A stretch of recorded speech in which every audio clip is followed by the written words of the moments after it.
Valentino Garavani did not treat his homes as places to retreat from fashion. He treated them as extensions of it.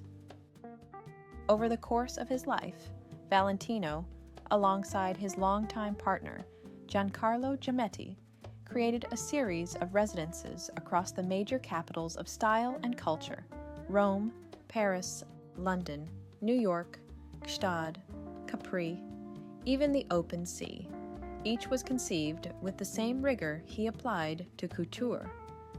These were not casual interiors assembled over time. They were composed environments, ordered, theatrical, and precise. Every room was constructed as a complete visual statement, governed by balance, proportion, and historical continuity. Valentino believed that beauty was not accidental. A space like a collection began with a single object, a piece of furniture, a painting, an architectural detail, and expanded outward until it formed a coherent universe. Taste, in his view, was not about novelty.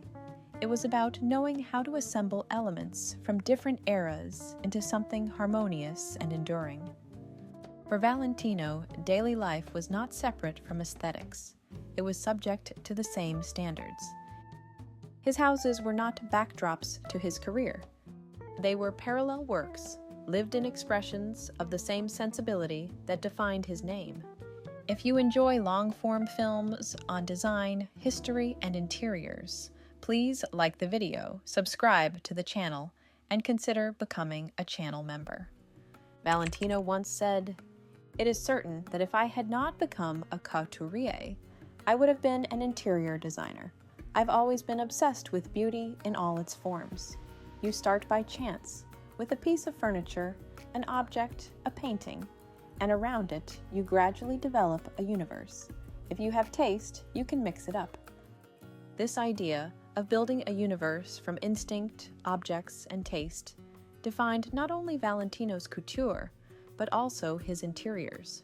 His rooms were not designed to follow trends, but to create atmosphere, balance, and continuity. They were extensions of the same philosophy that guided his fashion: proportion, harmony, and permanence. Rome was never incidental in Valentino Garavani's life. Even as his work expanded across Paris, New York, and London, Rome remained the place where his aesthetic thinking took physical form. The Via Appia Antica, one of the oldest roads in the Roman world, carried a sense of historical continuity that mattered deeply to him.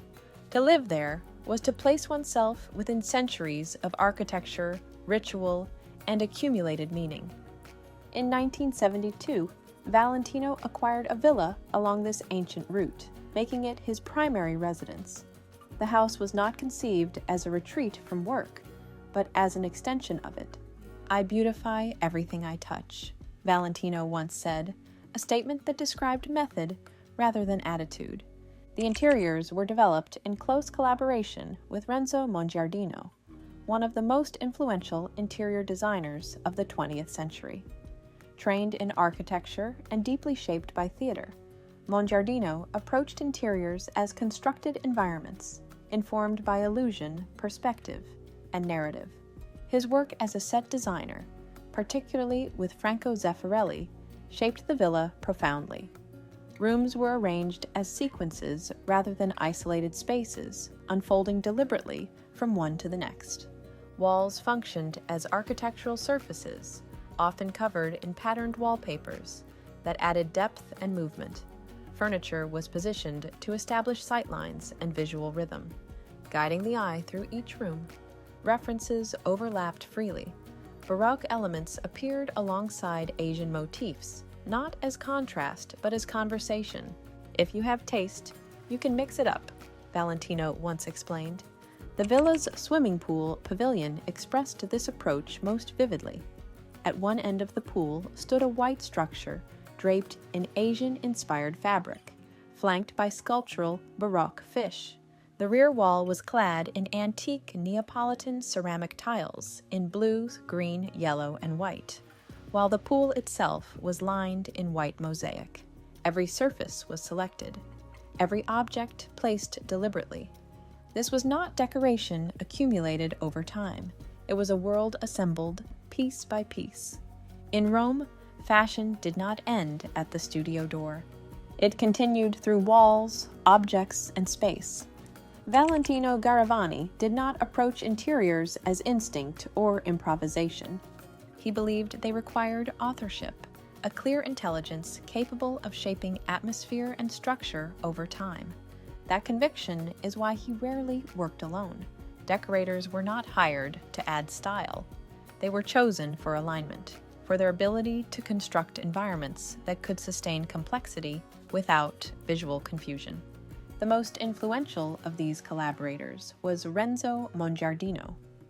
Mongiardino's background bridged architecture, theater, and illusion. Perspective, surface, and placement were used deliberately, allowing rooms to unfold in sequence rather than exist as isolated spaces. In Valentino's houses, this appeared through patterned walls, treated as architectural elements, furniture arranged to guide movement, and compositions that emphasized progression over utility. Valentino valued this precision because it mirrored his own thinking. "Everything must be in harmony," he once said, "otherwise it is chaos." A different intelligence shaped other houses. At the Château de Wideville, Valentino collaborated closely with Henri Samuel, whose work was rooted in French aristocratic interiors. Samuel emphasized proportion, architectural clarity, and historical continuity. Where Mongiardino worked through illusion and layering, Samuel worked through structure and lineage. Under Samuel's guidance, Wideville became a classical interior shaped by precedent, later inflected by Valentino's personal interests, particularly his long-standing fascination with Asian art and porcelain. Different houses required different minds. Rome favored Mongiardino's theatrical sequencing. Wideville required Samuel's architectural authority. New York and London drew selectively from both, adjusting to cultural context. This method, choosing collaborators according to place and purpose, prevented Valentino's interiors from belonging to a single moment. They were not trend-driven environments. Valentino did not decorate houses. He commissioned worlds. Valentino did not begin a room with plans or palettes. He began with objects. "I start by chance with a piece of furniture, an object, a painting," he said, "and around it you gradually develop a universe." Objects were structural. They set scale, mood, and direction. Paintings were often the first anchor. In his Roman residence, Valentino kept a portrait of a woman by Bronzino that he described as an obsession, a work he felt drawn to beyond name or attribution. "Paintings are fascinating," he said. "They create vibrations." This approach shaped how he collected. He did not organize by period or movement. He chose across centuries, selecting works that held visual tension with one another rather than historical consistency. Porcelain formed another core element. Valentino collected Meissen extensively, along with Russian and German pieces, treating porcelain as sculpture rather than tableware. Bowls, figures, and plates were displayed with the same weight as bronzes or paintings. Silver objects appeared throughout his houses, polished, heavy, tactile. Malachite became a recurring material, most notably arranged on a 19th century Russian ebony table in his New York apartment, where color and mass acted as visual counterpoints to the room's architecture. 19th century still lifes, fruit, flowers, and domestic objects also held a central place. Their focus on composition and arrangement aligned closely with Valentino's own visual instincts. He avoided emptiness by choice. Space was not cleared to signal modernity. Instead, clarity came through accumulation, objects placed in relation, not isolation. Tableware was treated no differently. Plates, glassware, and porcelain remained part of the room even when unused, contributing to the composition at rest. Objects were never scattered. They were positioned. By allowing each room to develop outward from a single piece, Valentino ensured coherence without uniformity. Nothing felt incidental. Nothing existed without reason. Each interior became a complete visual system, built object by object. As Valentino Garavani's life became increasingly international, his interiors began to respond more directly to place. New York and London required a different approach, not dilution of identity, but calibration. These were cities with strong visual cultures of their own, and Valentino adjusted accordingly, allowing context to shape expression without abandoning authorship. Valentino's Park Avenue penthouse reflected his life as a collector more than as a host. This was an interior built around objects rather than architecture, dense, layered, and intellectually charged. The apartment functioned almost as a cabinet of curiosities, where materials, surfaces, and artworks were arranged for close looking. Textiles designed by Renzo Mongiardino played a central role, introducing pattern and depth that softened the rigidity of the city's architectural grid. These fabrics were not decorative accents. They acted as connective tissue across rooms, tying furniture and walls into a single visual field. The wall coverings, designed by Georges Lemenache in Paris, added further complexity. Known for historically inspired patterns and hand-printed techniques, Lemenache's designs gave the apartment a sense of continuity with European decorative traditions, even within a distinctly American setting. At the center of the space stood a 19th century Russian ebony table, chosen not only for its craftsmanship but for its gravity. Upon it, Valentino displayed his malachite collection, objects of deep green stone arranged deliberately, their veining and weight offering a counterpoint to the vertical energy of the city outside. Valentino understood that New York demanded focus. "Too much emptiness makes a room feel unfinished," he once said. In this apartment, surfaces were activated, objects engaged one another, and the interior invited attention rather than distance. London required a quieter shift. In the Holland Park townhouse, Valentino allowed art to lead. The principal salon was shaped around 5 Picasso paintings from his personal collection, which defined the room's hierarchy entirely. Here, furniture receded. Seating and tables were arranged to support viewing rather than command attention. Walls existed to hold paintings. Light was managed to flatter them. The room functioned first as a gallery, second as a living space. This approach reflected Valentino's understanding of London's cultural tone, measured, intellectual, and historically conscious. The interiors avoided excess gesture, allowing the weight of the art to set the atmosphere. Valentino believed that objects should never compete. "A painting must breathe," he once remarked. "Everything around it must understand its place." In London, the house understood that principle fully. Among all of Valentino Garavani's residences, the Château de Wideville stood apart. Purchased in 1995, the chateau was not simply another house added to an already international life. It was a fully realized environment, a place where architecture, interiors, landscape, and ritual aligned into a singular vision. Wideville is a 16th century estate located in Davron-Crespierre, west of Paris, set within more than 120 hectares of parkland. Its history carried unmistakable weight. The chateau once belonged to Louis XIII's Minister of Finance, and later became associated with Madame de la Vallière, one of Louis XIV's most famous mistresses. From the beginning, it was a property shaped by aristocratic life, ceremony, and spectacle. Valentino understood this immediately. Rather than imposing a contemporary identity onto the house, he chose to work within its historical framework. For this, he turned to Henri Samuel, one of France's most revered interior designers, and a master of classical French interiors. Samuel's approach differed markedly from that of Renzo Mongiardino. Where Mongiardino favored illusion and theatrical layering, Samuel worked through architectural clarity, proportion, and lineage. His rooms respected the underlying structure of a building and emphasized continuity with the past. At Wideville, the two men worked closely to shape interiors that felt historically grounded, yet unmistakably personal.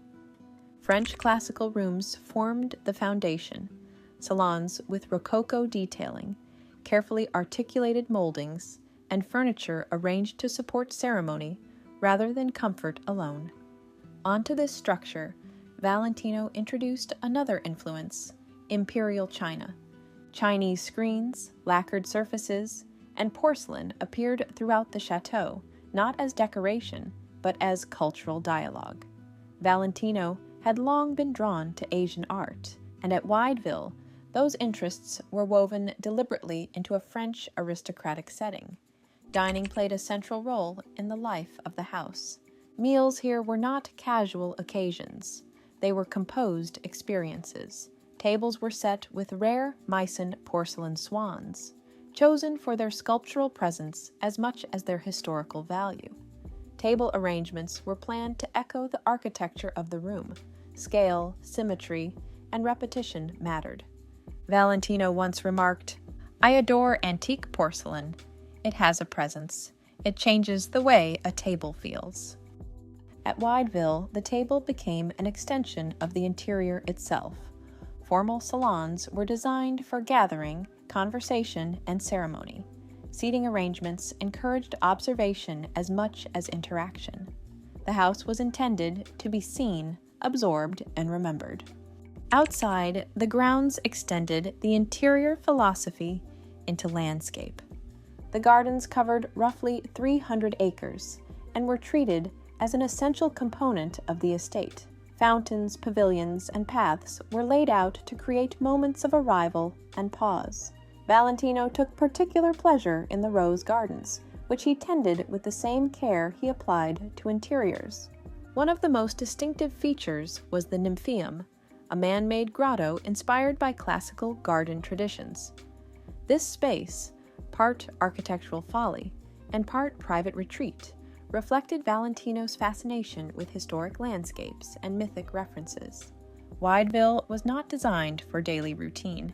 It represented something more distilled, an idealized world where architecture, decoration, hosting, and landscape were brought into alignment. It was the house where Valentino's vision reached its most complete expression. Here, everything belonged. Nothing felt provisional. Wideville was not merely lived in, it was authored. Gstaad entered Valentino Garavani's world as a place of winter return. Unlike his houses in Rome or France, the chalet was never meant to operate year-round. It was seasonal by design, tied closely to the rhythms of snow, light, and retreat. Gstaad appealed to Valentino precisely because of its discretion. It was an enclave long favored by a quiet international set, private, insulated, and visually coherent. The chalet became his winter residence, where time slowed and social life narrowed by intention. Inside, the interiors drew directly from Alpine tradition, but filtered carefully through Valentino's eye. This was not rustic decor, nor a theatrical imitation of mountain style. Materials, pattern, and scale were selected to echo local forms, while maintaining continuity with his broader interior language. Textiles played a defining role. Brown and white percale appeared throughout the dining room on curtains and tablecloths, establishing a restrained palette that responded to the surrounding landscape. These textiles were paired with needlepoint carpets from Valentino's own Pew collection, which introduced warmth and texture underfoot without visual heaviness. The bedroom contained one of the most striking elements of the chalet, a 16th century Swiss bed. Its presence anchored the room historically, grounding the space in regional craftsmanship rather than ornament. The bed was not treated as a museum piece, but as a functional object, used, lived with, and integrated fully into the room. References appeared through pattern and material rather than decoration. Wood, woven textiles, and simple forms replaced the layered surfaces found in his urban residences. The result was an interior that felt quieter, but no less deliberate. Gstaad was also where Valentino refined his approach to hosting. "I like to entertain small groups," he once said. "Big parties exhaust me."